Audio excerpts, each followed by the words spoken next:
Coming Back is a listener-supported podcast. To support the show and receive weekly grief guidance from me, monthly group grief support calls, and the first look at upcoming books, online courses, and other projects, become a patron now at patreon.com/ShelbyForsythia. Just $3 a month gets you access to everything there is to see on Patreon, plus connection to a beautiful group of grievers just like you. Unlock grief support now for $3 a month and support this show at patreon.com/ShelbyForsythia. Thank you so much for listening. What if you could improve your relationship to grief a little bit every day? If you're looking for comforting words and practical exercises condensed into one small paragraph each day, check out my new book, Your Grief, Your Way.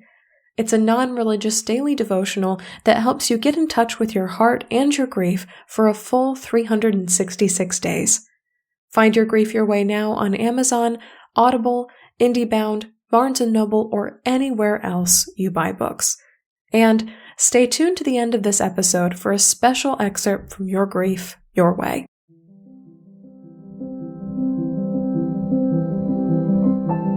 Hi there, and welcome to Coming Back, a podcast about coming back to life after death, divorce, diagnosis, and more.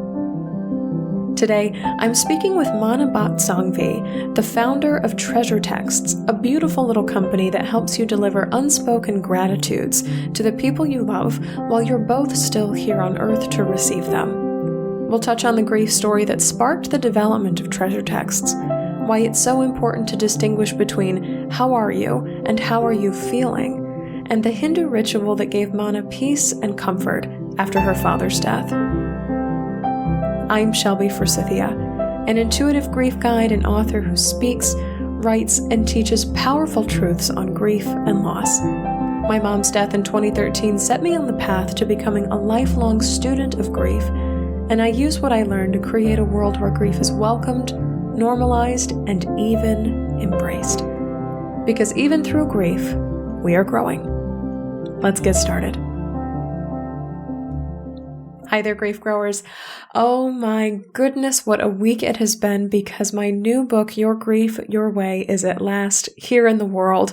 Thank you so much to all of you who have sent pictures of yourselves and your pets with the book and written reviews of it on Amazon and Goodreads. This is such an overwhelming and incredible opportunity and gift and blessing to have in the world, to be able to write words about grief and to have them published and then to have them received by all of you. And so I am just in this moment taking a breath and reveling and resting in the fact that this is all very, very real. And at last, all of this build up after all of the writing and all of the some of the solo angst that comes from producing a written work in the world, it is here at last. I want to kick off today's show by reading one of my favorite reviews that's been submitted so far on Amazon, and this comes from a user named Splendor. They say, clearly written by one who understands what a grieving person needs. And the copy says, Your Grief, Your Way is a perfect book for grievers. The daily entries are a bite-sized way to handle grief that does not overwhelm the griever. Your Grief, Your Way gives inspiration, education, and practical ideas as a grieving person walks through the pain of loss. The author's ability to create pictures with words makes the book something I look forward to reading each day in the midst of my grief. This book has given me hope, helped me to feel less isolated, made me realize that I am not alone, and that I do not need to be fixed. I am simply a grieving person. Your Grief, Your Way is a book that I will read over and over again.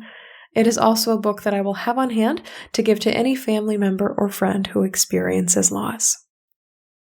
So thank you so much to this Amazon user named Splendor. I'm not sure who you are, but please know my gratitude is sending so far your way, because this is exactly what Your Grief, Your Way sets out to do. It's teeny tiny little daily tidbits and this constant message of there's nothing wrong with you, there's ways to cope, and you're going to make it out of this alive, and you are not alone. And in writing Your Grief Your Way, I wrote it for the girl that I was when I was 21 and my mother died, and I wanted something like this in my life. And as I was writing it for her, I kind of called her into the room with me. And this is a little woo-woo, but I also called in you, grief growers, to say, what do you need to hear right now? What do you need somebody to tell you? What do you need to be reminded of? What do you need reframing about? What do you need to release?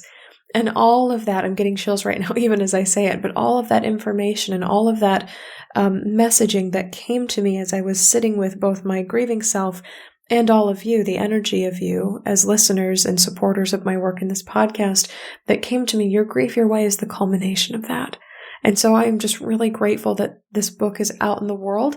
And I'll be honest with you, it is one of many. There are more grief books inside of me that are ready and waiting in the wings to be written. And I am so grateful always that you were along with me on this ride and on this journey, and that this is somehow helping you wherever you are in your grief. I don't set out to improve you. I don't set out to fix you wherever you are in your grief. Those are harsh energies. Those are harsh, I get the word compression pops up into my space whenever I think of those kinds of energies. I write to free the person that I was when my mother died.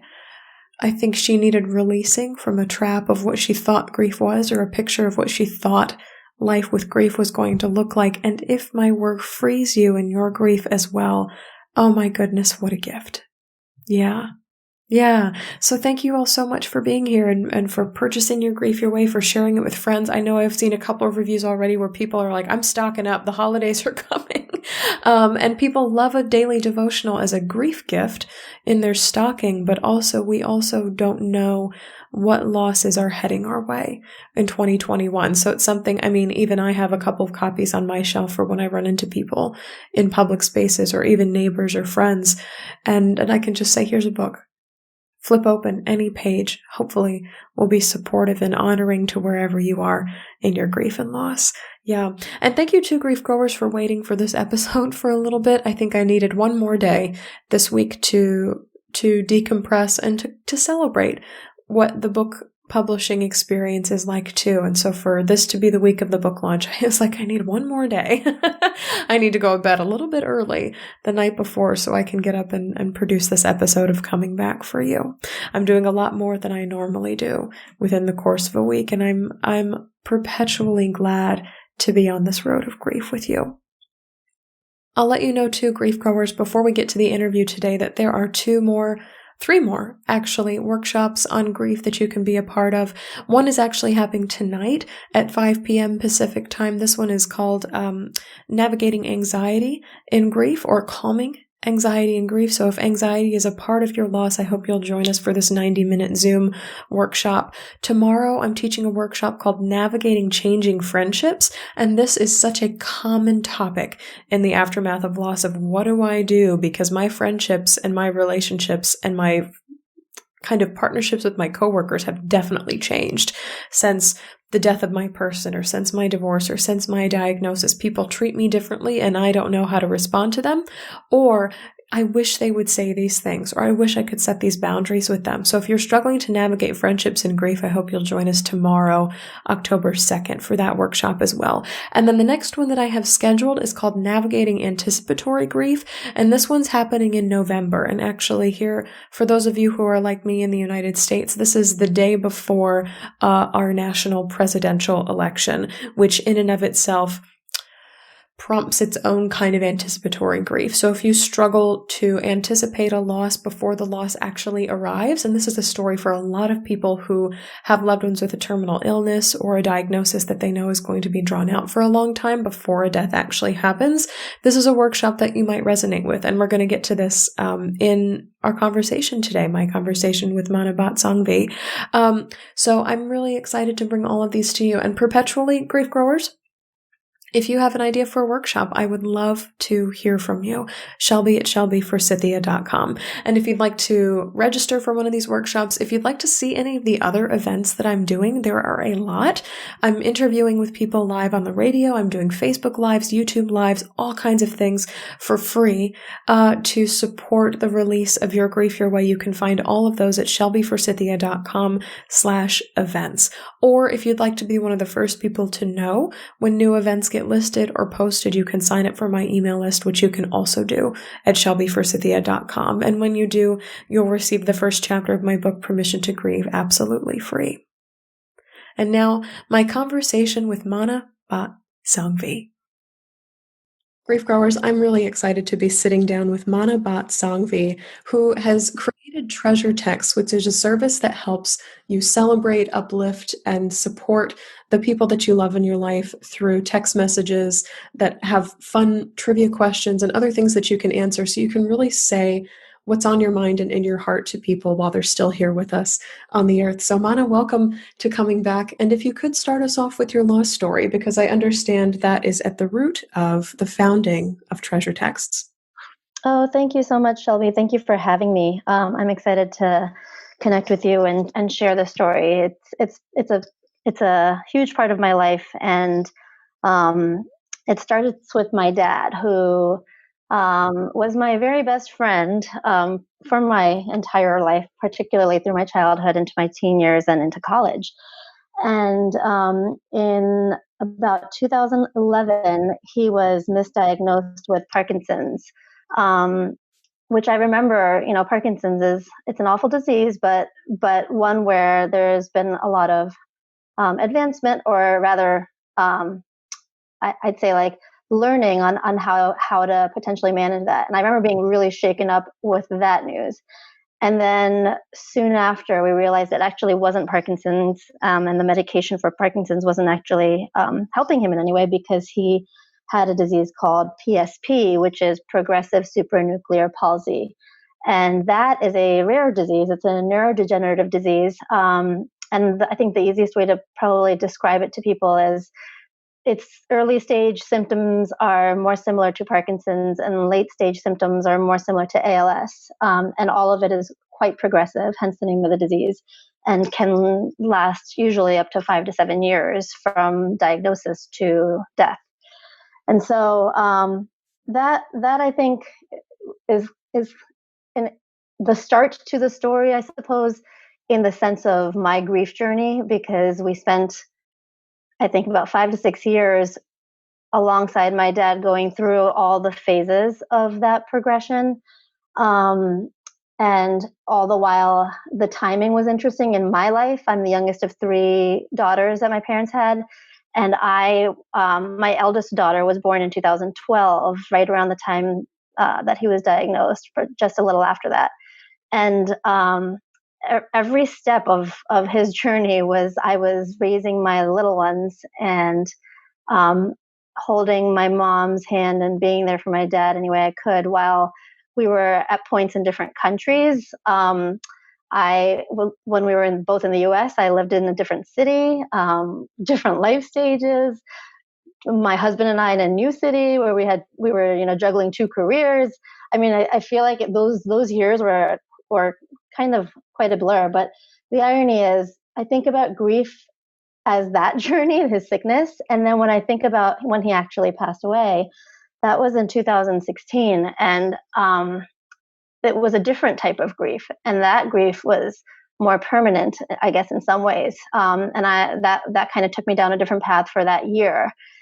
And here I am, 4 or 5 years later, and I'm just launching my latest entrepreneurial venture, which is focused on a lot of the inspiration that he brought me in his life, and even how I look at my life now. And the irony is, I think that grief and that journey, both sides of what I just kind of walked you through, are my fuel to tackle and conquer, I suppose, these next chapters of my life with true purpose. So it's been a really powerful experience, and one that I've learned to embrace. And I've heard a lot of your other episodes, and I love how you kind of close out each intro with embracing grief. And so I think it's very appropriate for us to connect, and I'm excited to.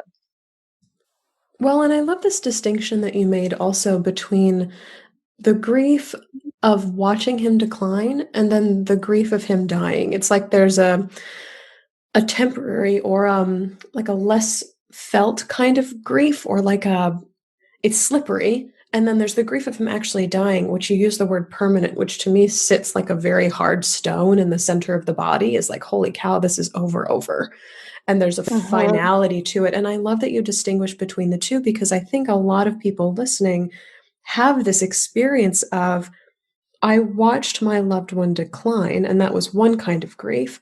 And then they died, which was another kind of grief. And it's almost like you're dealing with two different beasts, especially when you watch somebody slowly die or become differently abled, or um, kind of lose who they are or who you knew them as over the course of a long time. And so I just want to thank you for bringing light to the fact that there are these two very different kinds of griefs. Yes, of course. And I understand that treasure text came out of a desire to increase or change the kind of communications that you had with your dad while he was alive, but then also with your mom after your dad's death. Yes, I mean, I'd say the inspiration was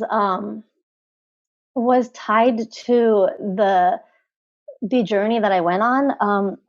I If there were silver linings, and there always are, even in your hardest times, one of the silver linings of this painful, let's call it grief journey, part one, when he was alive and declining, was I, as we learned more about the disease, we knew that time was finite. We knew that mortality was a reality, in a more real way, I'd say, versus a surreal way.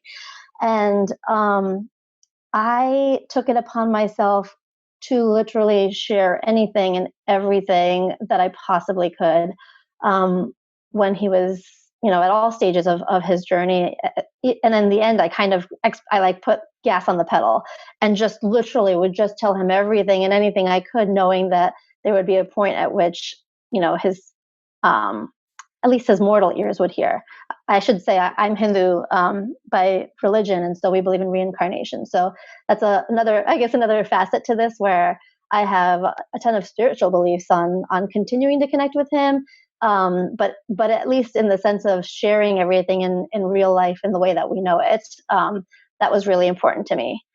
And then to address the engagement with my mom after the fact, I think that took its own turn of getting innovative and creative and figuring out, how do you support your other parent who has now gone through an even more arduous journey with watching her spouse of so many years decline, and then to having to say goodbye, and then reconnecting with her three daughters in a new way, and rebuilding those relationships, and figuring out where and how to lean, and for us, where and how to support in a way that would be meaningful for her. And I'd say a piece to that is, well, going through that with one parent, you realize again that my lens is very different from before my dad got sick. And so you start to think about life differently. And I tend to live much more, I don't know if on the edge is right, but much more like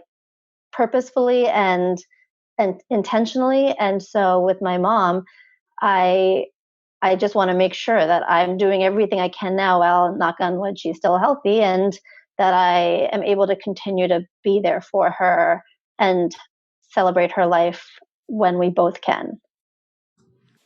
Yeah, and I hear this a lot from grieving people, that somebody I love getting sick or dying brings to light this living on the edge, this living with some kind of purpose, or mortality awareness, knowing that it's impending for all of us, not in some surreal way, but in a very real and tangible experience. It changes how you live your life. And it sounds like for you, the result of that was, okay, how do I share more of my love in a way that people can feel it while I'm still here? Hmm. Absolutely. I mean, I think part of it is, um, as a society, I don't know that we naturally tend to go into the depths of how we feel or what we think or our truth. It's not like, hey, You're very how are you correct. doing?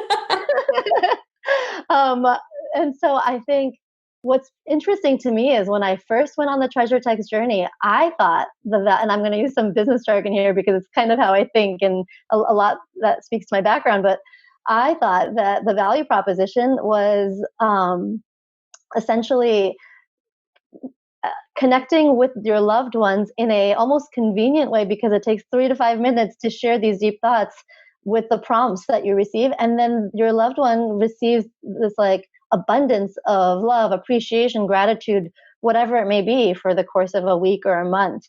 And so in my mind I was like, well, it came out of a life was so hard or hard in the sense of there was so much to juggle when I was going through all these phases in the last 5-10 years, that I looked at this as a way to make it a little bit easier to do a lot, and everybody wins kind of thing. But the irony is that's not actually what I'm realizing from my early customers, what they see the value to be. And for them it's actually unprompted, or as my husband likes to identify it, unspoken gratitude. And essentially the words that you may not otherwise ever say, and not necessarily knowing how to or what to, and all of a sudden having a little bit of a helping hand in getting to those deeper conversations that get you to a deeper relationship that ultimately get you to a more fulfilling dynamic with the ones you love, as well as life for all of you. Yeah, and this gives me chills to think about because I'm placed back into an experience that I had in 2016 when I was being trained as a grief recovery specialist, and we learned about this concept called significant emotional statements, SESs. And this is Mm-hmm. something that's coined by the grief recovery method. I have no proprietary claim over this whatsoever. Um, but it's essentially like, here's all of the communications in life that never got delivered, and they were mostly centered around some kind of gratitude. Like, when did I fail to say thank you when I could have or should have or needed to, or that I never even thought to say, that I'm reflecting back on now? And I'm like, wow, I really could have reached out with more gratitude. And so being able to deliver these messages while somebody you love is still alive is really powerful, because when they do die, it's like, this relationship in some ways has been made complete because I've said what I really wanted to say to them, what was really in my heart. And so I love that there are these prompts um, of in what ways are you grateful, or what's the number one thing that you've taught me in my life, or I never would have learned this if it weren't for you, or kind of these really lovely triggers that you get to think deeply about somebody that you love, and then to complete all of that in 3 to 5 minutes, which I love this because I think we all live, even in the midst of a global pandemic, we live in a very busy world where it's like, how are you allotting your time? But for gratitude to spill out towards somebody you love over the course of a week or over a month, like, wow, that's really powerful. And how do they ever forget that kind of interaction with you? It's so true. And I think even to build on what your training was and the spirit of gratitude, there's an element to it all of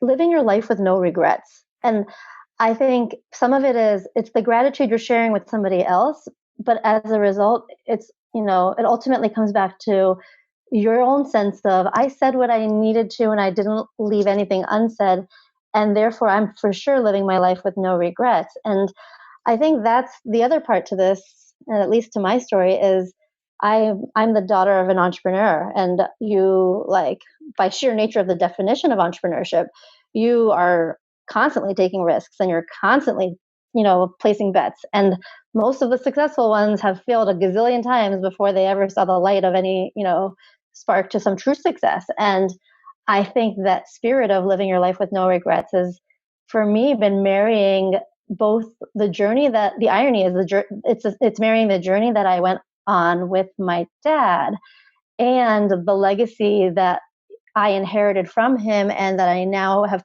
purposefully intertwined into my own entrepreneurial pursuits as a way to kind of spread that opportunity to the community around me, so that we can all live our life with no regrets, at least in the form of words, if not in the form of the choices we make in our professional or personal lives.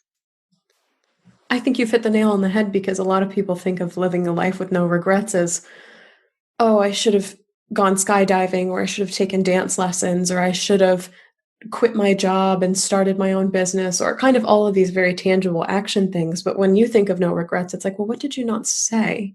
What was left kind of incomplete in terms of communication or in terms of words? And that in and of itself is a different kind of regretting. And so the work that you do with treasure text is like, how can we prevent people from feeling like there was anything left unsaid? Totally. Yeah. I wonder if you can share some stories with us from people who have used treasure texts and what the experience was like and what ultimately what their results were too, because I think we could all use some heartwarming right now. Oh, for sure.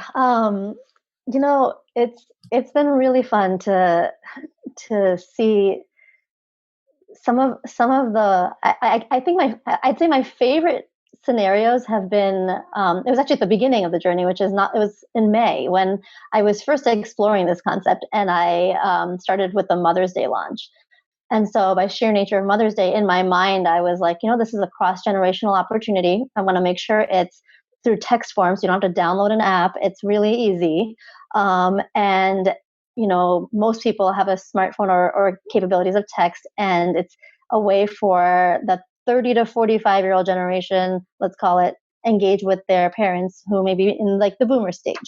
And that was kind of like the start for Mother's Day of let me see, like people my age. I know I would love to do this for my mom. I did do it for my mother-in-law at the time my mom was in India, and now she's actually come back to America. But I ended up launching it with a handful of, similar-minded people who wanted to connect with their parents over the early stages of this pandemic. And what was really amazing to me in these early product market validation stages was just the sheer joy of some of these women who were getting these treasure texts from their sons and their daughters, and in some cases, son-in-laws, and just the reactions of pure, oh, like some of the quotes were things along the nature of, actually, this is my favorite quote. Was this one woman who who was a widow, and she said, "My goodness, people wait until you die to say these things at your service. And how lucky am I that my kids are telling me all of this while I'm still alive? I love my kids so much. I'm so thankful for you." And I'm botching. I mean, this is not a verbatim quote, but the spirit of it just moved me in the sense of this is meaningful. This is why I want to do this. I, I, I, I strongly believe that our life is only as beautiful as the people in it. And frankly, it's like seeing a flower that's half bloomed when you don't actually communicate and connect with those around you in a way that helps you both grow and feel loved and fulfilled. And so what I was really inspired by was treasure text was such a simple concept, and it is such a simple concept, yet it's unlocking this dialogue and this engagement.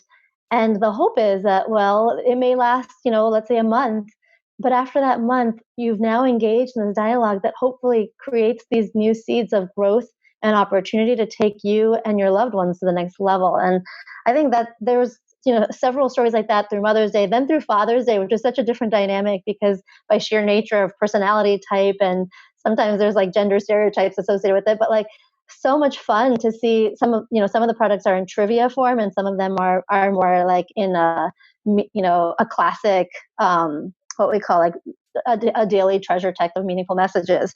And the dynamics ultimately just lead to this closeness and this richness of maybe unspoken words, or just laughter and connectivity in a virtual form that is through written word, and now through pictures. And I think all of those are elements of nostalgia that are heartwarming in the sense of moving people, but also there's something so powerful about going back in time and celebrating and reminiscing with your adult children who often you think may or may not remember, or may not have the time to reflect on it. And I think that has just been so moving for me to be a part of, and to be a small teeny factor in potentially helping families and loved ones reconnect and strengthen those ties.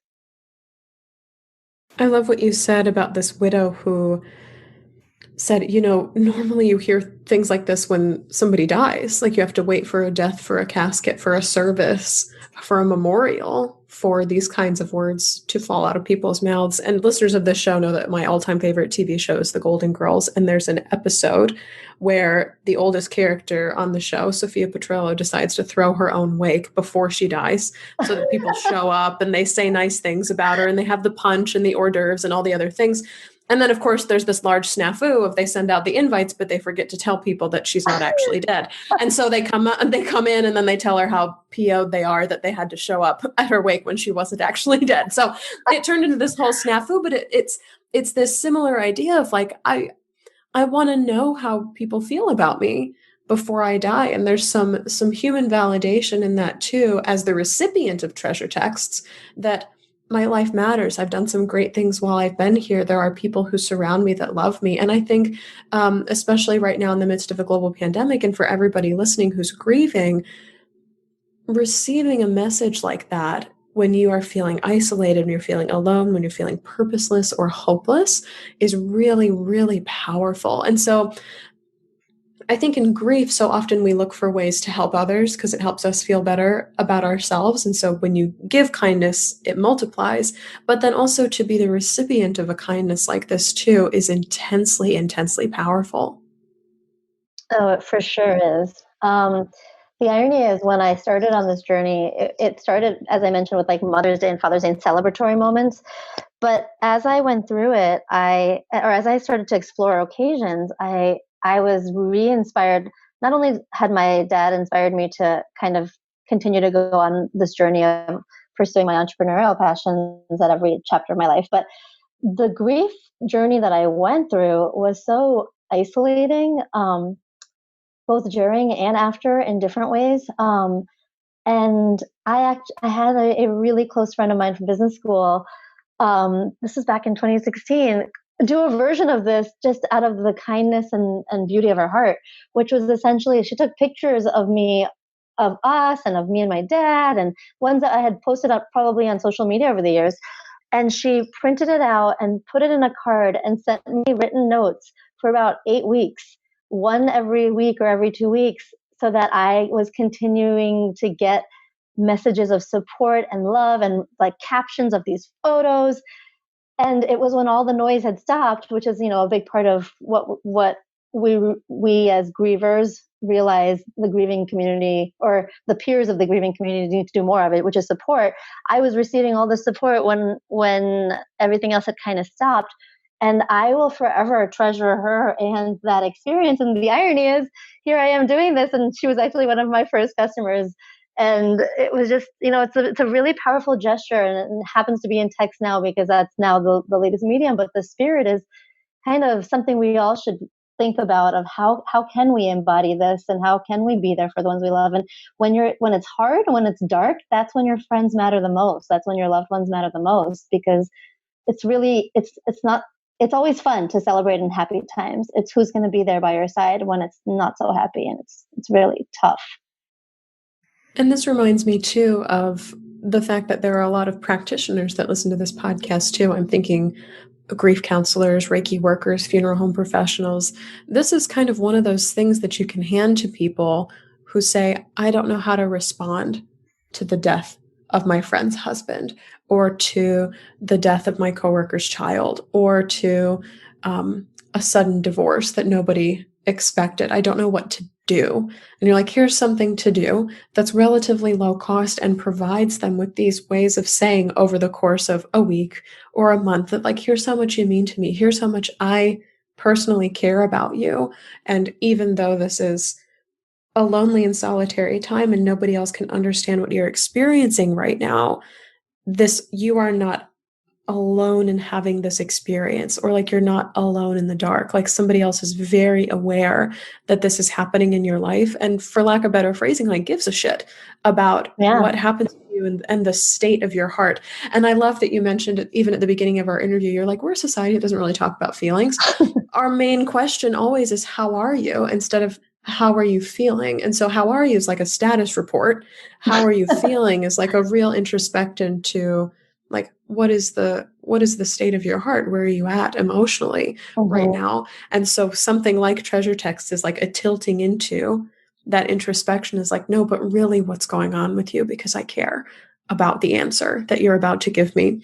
I kind of want to go back and revisit your relationship with your dad, especially as it relates to your being Hindu and the belief in reincarnation, because you spoke about how his communication here in the mortal world changed, but I wonder how communication with him has continued and kind of what your grief looks like now. Yeah, I mean, so well, yeah, so I'm Hindu by background and by religion. I wouldn't say that I necessarily grew up being the most religious. You know, we really believed in God and we believed in Hinduism, but I wasn't necessarily, like constantly going to the temple necessarily and things of that nature. But what really inspired me in a way that I will never forget, and um, frankly probably changed my perception of just the power of our religion, is was his funeral procession. So in Hinduism, the belief is usually that the eldest son leads the funeral processions, and carries, essentially helps the soul leave the body and move on to the heavens and to their next life. And I was privileged enough to have the opportunity to lead that process for my dad. And at the time, my parents had moved. You know, they've been in America for about 40 plus years, but with the sickness and the progression, they ultimately moved back to Bombay. And he passed away in Bombay, and that's where we ended up doing all of the funeral processions. And so I say that to say, like, my first, as an Indian American, it was my first time going through something that powerful in India and doing it with the priest there, and going through every step of it. And it was just mind blowing for me in terms of what I learned in regards to how you take the soul and connect him back with his ancestors. And I think my favorite moment was as I was understanding the process in real time. It was this opportunity to almost create, take a handful of meaningful ingredients, and bundle them into three different balls. And I distinctly remember this moment where they said, okay, you're going to pack this into a little ball. And this represents your father. You're going to put it on the side. Then you're going to pack the second one, and this represents your grandfather. And you're going to put it right behind him. And then here's your third one, and you're going to pack this, and you're going to put it behind that, and this is your great grandfather. And essentially, what you're doing right now is you are releasing your father's soul to his father and his great grandfather, and he is joining the family. And so it was almost this like handoff of, don't worry, Dad, we'll be okay here. Now you go and reconnect and rejoice with like all those stories you told me about my grandpa.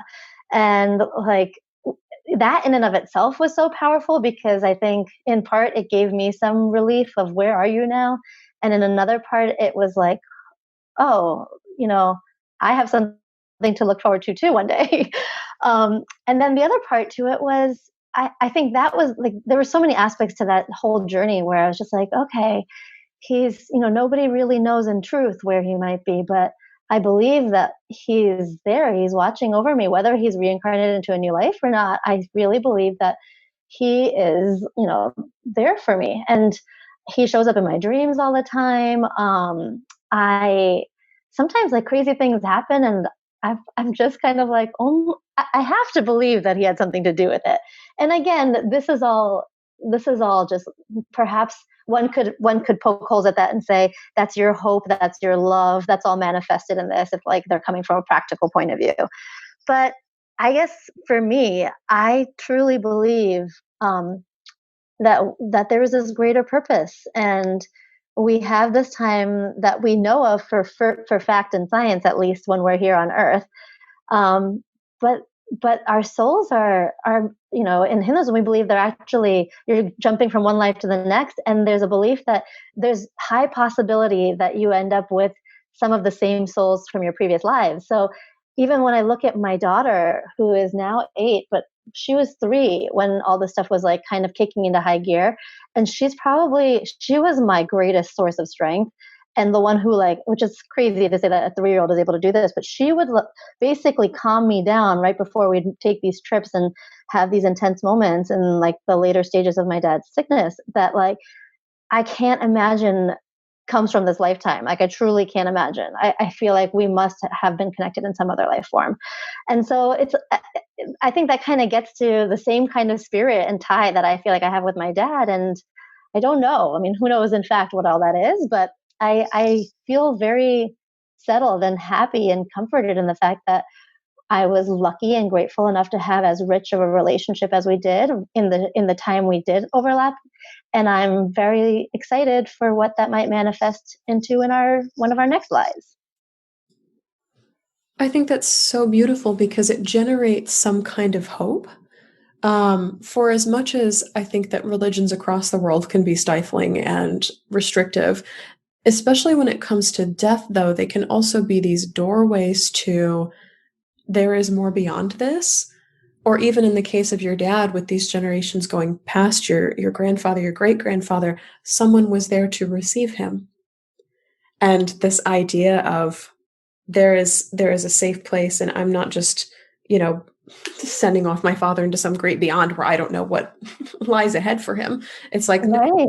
there's souls and spirits there that I'm familiar with through stories or through even knowing them in person that were there to caretake on his behalf. And there's also this kind of scavenger hunt of getting to look for him again in however he shows Yeah. up, whether it's through your daughter or through other people or other energies in the mortal world also. And so I think that's really lovely, that ritual of forming these balls of ingredients. I've never heard that before. And I think that's this really lovely picture of, yeah, receiving is the word that keeps coming to me over and over again. His soul has been received. Like almost Yes. you get an email back of like, your message has been confirmed. Like when you get like to an email service and you like send a message out into the universe, it's like nothing gives me more of a decrease in anxiety than when I send an email to somebody and I get an email back that says, thank you, your message has been received. Because I know for sure. You know what I mean? There's some kind of security or some kind of you get to take a deep breath when that happens. You're like, okay, somebody's eyeballs are on this. It's being taken care of. And that's really lovely. And I hesitate to compare that to No, religious beliefs as a Hindu, but it's like, yes, there's some kind of, it's in good hands. Somebody's going to see it. Somebody is in charge of this and it matters. but you know, it's interesting you say that because I feel you. I kind of feel the same way. And I just this past what was it Monday was my 39th birthday, and I woke up. You know, usually birthdays are a little tricky for me because I'm like, well, birthday. Like I was born because of my mother and my father, and now I got 50% of that like gratitude to give to my mom and my dad. I'm just so grateful for this, blessed life that I've been given by them. And I woke up at 5:09 a.m., which is not actually, I don't usually wake up that early, to thunder. When frankly, when it's thundering or raining, I actually usually sleep more soundly. I go deeper. And I jump up and I go, thanks, Dad. It was the strangest thing. And then all of a sudden, I lie back and it starts to rain. And like I hear the rain just go, like, the drops on the windows. And I literally like smiled and like went back to sleep. And I truly in that moment was like, that was like a belly laugh. Happy birthday, Mana. With the thunder and then like showers of love. Like, and I know that like, it was just it was like such a, I don't know. It felt in that moment like a little bit like an outer body experience. And then my day was just such a beautiful day because I mean, I wasn't grieving. I wasn't sad. I was so excited for this year and the next decade. And it was just perfect. And I mean, to me, that is the email response. That's like message received or Mhm. whatever that is, some kind of transmission between something. It just felt really, really wonderful. I think that's such a beautiful story and way to kind of transition people into how exactly do treasure texts work? If I were to make one right now, how would that work? And then where can people find treasure texts to send to loved ones or to share with people to say, hey, send one of these to me? Yeah, for sure. So Treasure Text is so it's www.treasuretext bhattsanghvi.com. And essentially what you do is you get on the site, you decide on the occasion that you're choosing. You choose if it's an individual gift or a group gift. And from there, you go through the checkout process and you decide if it's for a week or a month. And then ultimately you go through the checkout process, provide any details on that recipient that you want to highlight to make it even more customized in terms of whether it be personality type or things not to, question, or things to, or anything, nuance to that relationship or that person. And then you'll receive a text message with a link that's personalized to you. And that essentially is a series of questions that are catered to that gift recipient from you. And if it's a group gift, then you would copy paste that text to them as well. And then if it's a month-long gift and it's just you, then it'll probably take 10 to 15 minutes to complete. Otherwise, it usually takes about 3 to 5 minutes. And at the end of that, you're all set. And then for the course of the duration of the gift you chose, that person and all of you receive these text messages. And if it's from a group, then there's an anonymity piece of it too, which creates a little bit of a trivia fun. And essentially it's a way to, again, celebrate, uplift, support your favorite people and do it in either a fun way or a loving way or whatever those tonalities are based on the product that you chose. I think this is just so much fun. And even with the group text element, there's like a guess who. It's like, who wrote that? Who sent that about me? Totally. And so there's fun trying to get to the bottom of who really feels that way about me, or who put a fart joke in here, or who's trying to make this such a clever experience too. And I love this as something to send, but I also, and I think this is something that people will rarely touch on, I also love it as the idea to receive. So people are like, is there anything I can do for you? It's like, yeah, fill one of these out and send it, over the holiday season, over the month between Thanksgiving and Christmas, or send it on the week of my husband's death anniversary, or send it on my child's birthday because they're no longer here this year. And so to be able to kind of have these love notes in advance and kind of packed and ready to go is, gosh, it's such a neat way to remind somebody, that you're still there, that you care, that you want to celebrate with them, but that you also want to support them and that their life means something to you. And I think that's one of the most powerful things we can communicate as human beings. I love that. I'm glad that you're such a supporter. Thank you. I'm so excited. And I know I get to try this out in a little bit too. So I'm really excited to do so and report back to my group of grief growers on how it went. I have a very dear friend who has a birthday coming up, so I think I'll be using this for her. But Mana, thank you so much for joining us on Coming Back today and for creating treasure texts out of the dual part 1, part 2 journey that was the loss of your dad. Oh, thank you, Shelby. This was really wonderful to talk through it and share my story. And I just love what you're doing. I think there are so many people that can use the support that you're giving. And I wish that I had, come across you, especially in those harder times. So I think it's beautiful and keep up the great work. Thank you so much. And grief growers, consider this transmission received.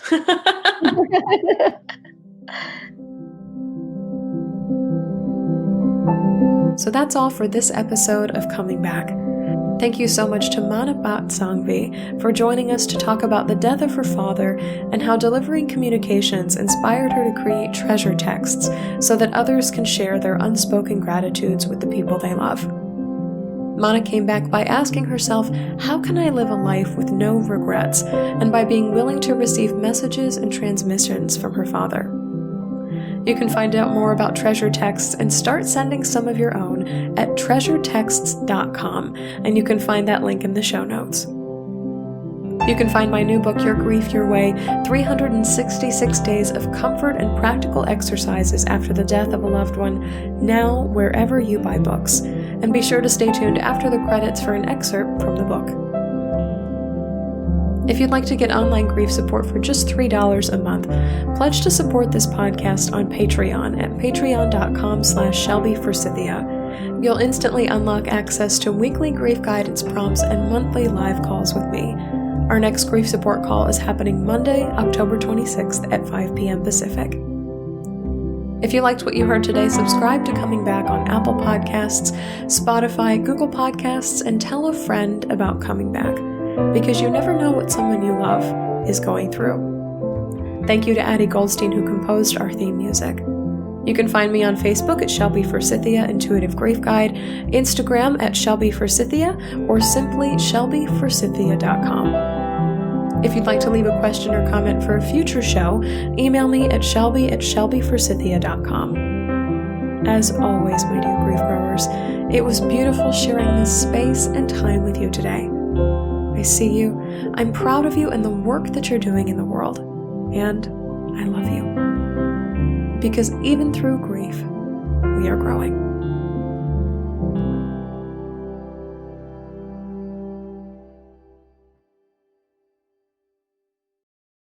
Thank you so much for tuning into this week's episode of Coming Back. Now, check out the October 1st entry from my new daily grief book, Your Grief, Your Way. October 1st. The belief that a person can and should only feel grief over one sad event at a time is a truly disturbing estimate of our emotional capacity. Jennifer Armentrout.